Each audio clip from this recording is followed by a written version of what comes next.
എപ്പോഴാണ് നമ്മൾ ഭഗവാനെ പ്രാർത്ഥിക്കേണ്ടത് അല്ലെങ്കിൽ ഭഗവാനെ ഉപാസിക്കേണ്ടത്? എപ്പോഴാണ്? നമ്മുടെ ചീത്ത കാലഘട്ടത്തിലൂടെ നമ്മൾ കടന്നു പോകുമ്പോഴാണോ? ഭഗവാൻ തന്നെ അതിൽ ഭഗവത്ഗീതയിൽ അർജുനൻ അത് പറഞ്ഞു കൊടുക്കുന്നുണ്ട്, എപ്പോഴൊക്കെയാണ് ഭഗവാനെ പ്രാർത്ഥിക്കേണ്ടത് എന്നുള്ളത്.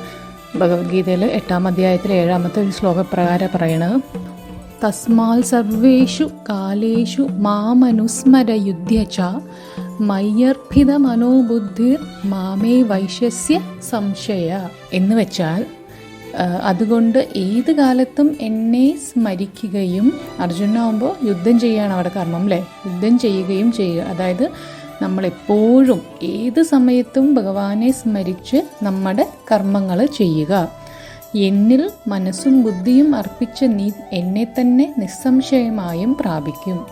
അതായത് നമ്മൾ എപ്പോഴും ഭഗവാനെ സ്മരിക്കുക, ഭഗവാനെ ഓർത്തുകൊണ്ടിരിക്കുക. അല്ലാണ്ട് നമുക്ക് ഒരാവശ്യം വരുമ്പോൾ മാത്രമല്ല ഭഗവാനെ വിചാരിക്കേണ്ടത്, സദാനേരം ഭഗവാനെ വിചാരിച്ച് നമ്മുടെ കർമ്മങ്ങളൊക്കെ തന്നെ ചെയ്യുക. ഭഗവാനിൽ നമ്മൾ മനസ്സും ബുദ്ധിയൊക്കെ അർപ്പിച്ചിരിക്കുമ്പോൾ നമ്മൾ തീർച്ചയായും ഭഗവാനിൽ തന്നെ എത്തിച്ചേരും, ഭഗവാനെ തന്നെ നമ്മൾ പ്രാപിക്കും എന്നുള്ളതാണ് ഭഗവാൻ അർജുനനോട് പറയുന്നത്.